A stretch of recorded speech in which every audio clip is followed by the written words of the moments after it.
पांचवा सवाल है, जांच कीजिए कि क्या किसी प्राकृत संख्या n के लिए। अगले सवाल में हमें जांच करना है।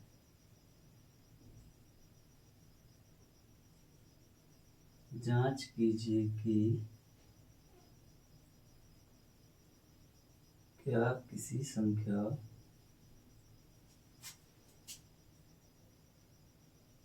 n के लिए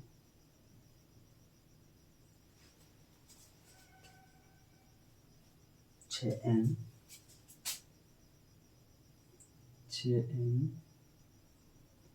अंक 0 पर समाप्त होता है।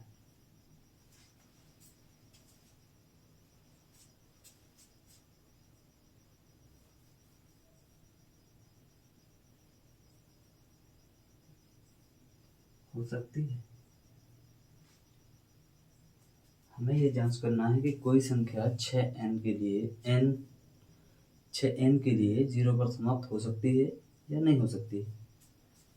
तो इसके लिए हम करेंगे, तो हम पहले सोचेंगे इसके लिए कि क्या कोई संख्या 0 पर समाप्त कब हो सकती है। इसके लिए हम देखते हैं, यदि किसी संख्या के गुणनखंडों में 2 और 5 हो तो वह संख्या 0 पर समाप्त हो सकती है, अदरवाइज नहीं हो सकती। ट्राई करते हैं। यदि हम 3 का गुणा 5 से करें तो 15, इसमें तो 0 नहीं आएगा। 2 का 5 से करेंगे तो 10, ये 0 पर समाप्त हो रहेगी। अगर हम करें 2 गुणा 3 गुणा 5, 3 5 15 और 15 दूनी 30, ये 0 पर समाप्त हो रही है। यदि हम कहें 7 गुणा 3 करें, 7 3 21, 12 गुणा 3 करें तो 12 3 36, क्या किसी संख्या में 0 आ रहा है? 0 उसी संख्या में आ रहा है जहाँ जिनके गुणनखंडों में 2 और 5 हो। अतः हम कह सकते हैं कि 0 पर वही संख्या समाप्त हो सकती है जिसके गुणनखंडों में 2 और 5 उपस्थित हो। यदि 2 और 5 उपस्थित नहीं है तो वह संख्या 0 पर समाप्त नहीं होगी। तो चलिए इसको लिखते हैं।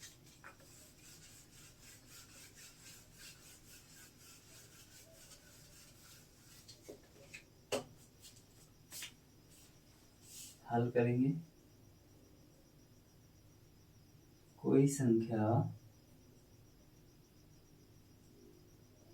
0 पर तभी समाप्त हो सकती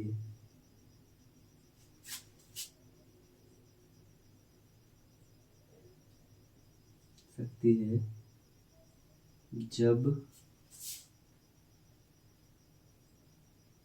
उसके अभाज्य गुणनखंडों में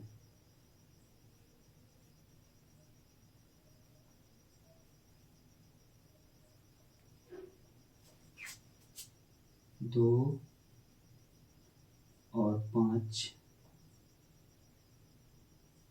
उपस्थित हो। तो 2 और 5 उपस्थित हो तो हम लोग 6 के गुणनखंड करेंगे। 6 के गुणनखंड करेंगे 2 गुणा 3। देखिए इसमें 2 तो उपस्थित है लेकिन 5 उपस्थित नहीं है, अतः यह संख्या 0 पर समाप्त नहीं होगी, क्योंकि 6 के अभाज्य गुणनखंडों में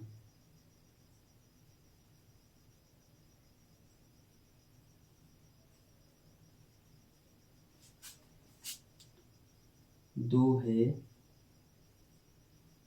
परंतु 5 नहीं। कोई संख्या 0 पर तभी समाप्त हो सकती है जब उसके अभाज्य गुणनखंडों में 2 और 5 उपस्थित हो। 6 के अभाज्य गुणनखंड किए हैं तो उनमें 2 है परंतु 5 नहीं है, तो यह संख्या 0 पर समाप्त नहीं हो सकती, क्योंकि 6 के अभाज्य गुणनखंडों में 2 तो है परंतु 5 नहीं है। अतः हम कह सकते हैं कि किसी संख्या n के लिए 6n अंक 0 पर समाप्त नहीं हो सकती।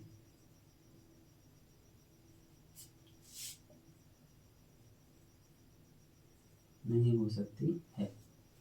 यदि यहाँ 6 के गुणनखंडों में 2 और 5 उपस्थित होता तो हम कह सकते थे कि ये संख्या 0 पर समाप्त हो जाएगी। तो इसी के साथ हमने 5वां प्रश्न भी हल कर लिया है। अब हम करेंगे अगला प्रश्न। तो इसके लिए हम इसको मिटा देते हैं, फिर अगला सवाल।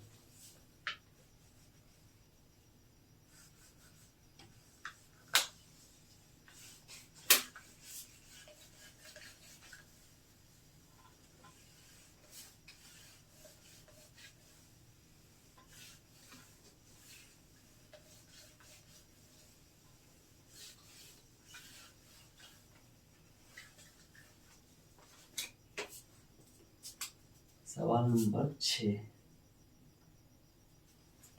सवाल नंबर 6 कह रहा है व्याख्या कीजिए कि, हमें क्या करना है,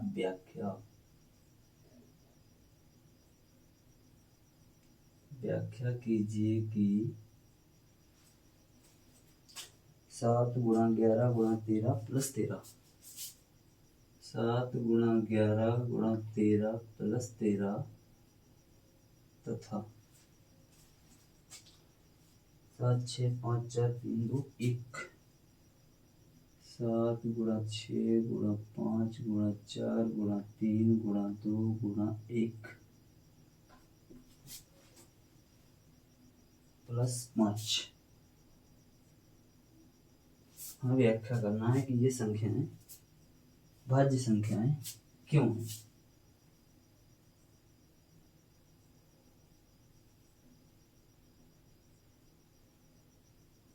क्यों है कोई भी संख्या भाज्य क्यों है, कब होती है, जब उसके 2 से अधिक गुणनखंड होते हैं।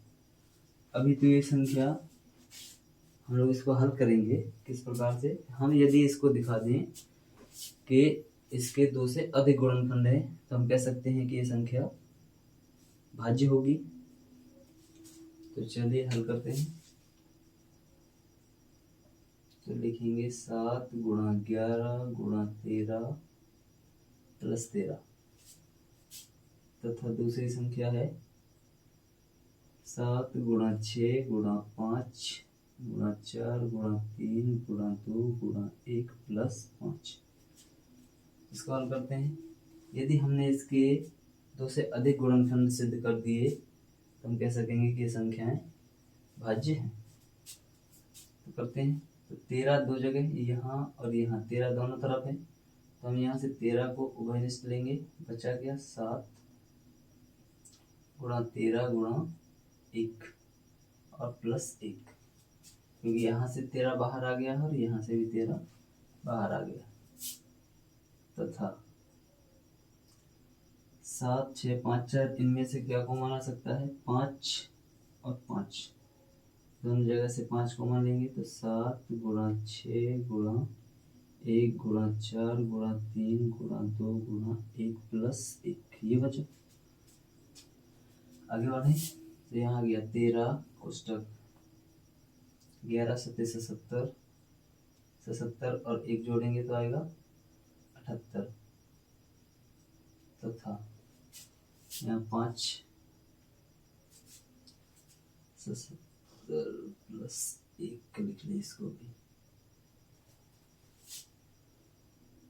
1 का 2 से गुणा 2 1 2 2 3 6 6 चौका 24 24 छक्का 144 24 छक्का 144 गुणा 7 7 चौका 28 हासिल आएंगे 2 7 चौका 28 और 2 30 की 0 हासिल आएंगे 3 7 1 7 और 3 10। यहाँ आ गया 1008 प्लस 1, इसको जोड़ देंगे आएगा 13 गुणा 77 गुणा 77 और 1 को जोड़ देंगे तो आएगा 78 तथा 5 गुणा 1008 में जोड़ेंगे तो 1009। देखिए इनके 2 गुणनखंड हैं, तो हमें पता है कि हम इनके गुणा में 1 लिख सकते हैं। जब 1 लिख सकते हैं तो ये 2 से अधिक गुणनखंड हो गए और इसके भी 2 से अधिक गुणनखंड हो गए, अतः हम कह सकते हैं कि संख्याएं भाज्य हैं। तो यही कारण हमें देना था। हम कारण देंगे चूंकि दी गई संख्याओं के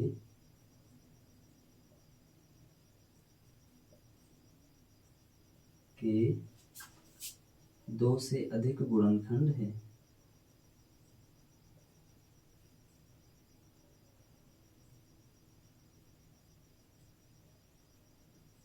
दो से अधिक गुणनखंड हैं, अतः दी गई संख्याएं भाज्य हैं। कारण देना था कि ये संख्याएं भाज्य क्यों हैं, अभी हमने कारण दे दिया है कि इनके 2 से अधिक गुणनखंड हैं, इसलिए ये संख्याएं भाज्य होंगी।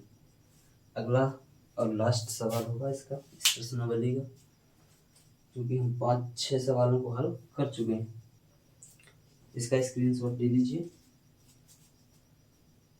इसके बाद करेंगे हम अगला और लास्ट सवाल,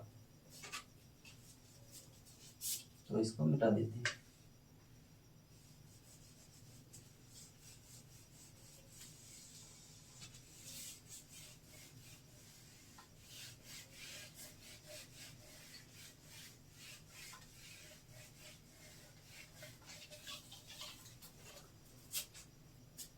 लास्ट सवाल कह रहा है, देखिए सवाल में ना लिखूं तो अच्छा है, आप लोग बुक से देख लेना, बोर्ड छोटा है, इसको आप लोग बुक से देख लेना। मैं सवाल पढ़ता हूँ, आपको सुनाता हूँ। किसी खेल के मैदान के चारों ओर एक वृत्ताकार पथ है। किसी खेल के मैदान के चारों ओर वृत्ताकार एक पथ है, ऐसा प्रश्न कह रहा है। इस मैदान का एक चक्कर लगाने में सोनिया को 18 मिनट लगते हैं। इस मैदान का एक चक्कर लगाने के लिए सोनिया को 18 मिनट लगते हैं, और जबकि इसी मैदान का एक चक्कर लगाने में रवि को 12 मिनट, सोनिया को लगते हैं 18 मिनट और रवि को लगते हैं 12 मिनट। मान लीजिए वे दोनों एक ही स्थान से और एक ही समय पर चलना प्रारंभ कर गए। एक ही स्थान सोनिया और रवि एक ही स्थान और एक ही समय पर चलना, एक ही दिशा में चलते हैं, तो कितने समय बाद वे पुनः प्रारंभिक के स्थान पर मिलेंगे। हमें ये बताना है कि यदि ये सोनिया और रवि दोनों इसी स्थान से चलेंगे और एक ही समय पर चलेंगे, क्योंकि सोनिया को 18 मिनट लगते हैं इसको पूरा करने में चक्कर को, और रवि को लगते हैं 12 मिनट, तो इसकी स्पीड कम है और इसकी ज़्यादा है। तो हमें बताना है कि ये कम से कम कितना समय इनको लगेगा पहली बार एक दूसरे से उसी स्थान पर मिलने में। तो कम से कम के लिए हम लगाते हैं LCM और ज़्यादा से ज़्यादा के लिए HCF, क्योंकि इसका मतलब होता है लीस्ट कॉमन मल्टीपल, इसका मतलब होता है हाईएस्ट कॉमन फैक्टर। लीस्ट मतलब न्यूनतम, यानी सबसे छोटा मान। तो इसके लिए देखते हैं, दिया हमें है सोनिया का समय,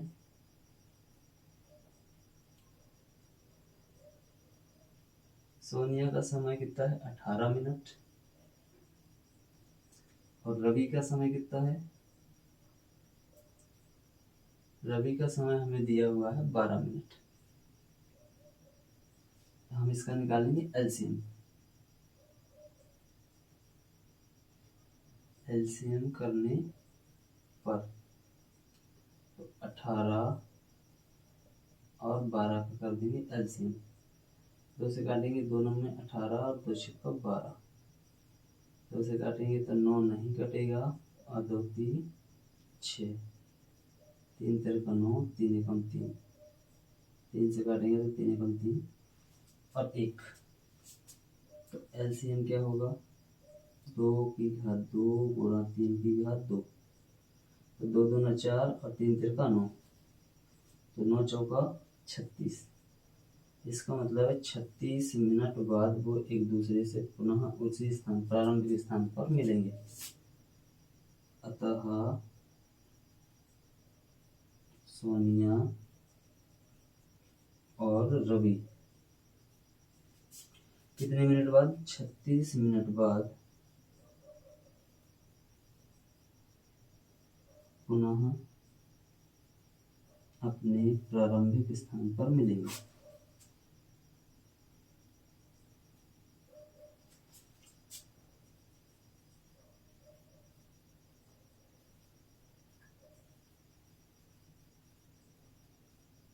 प्रारंभिक स्थान पर मिलेंगे।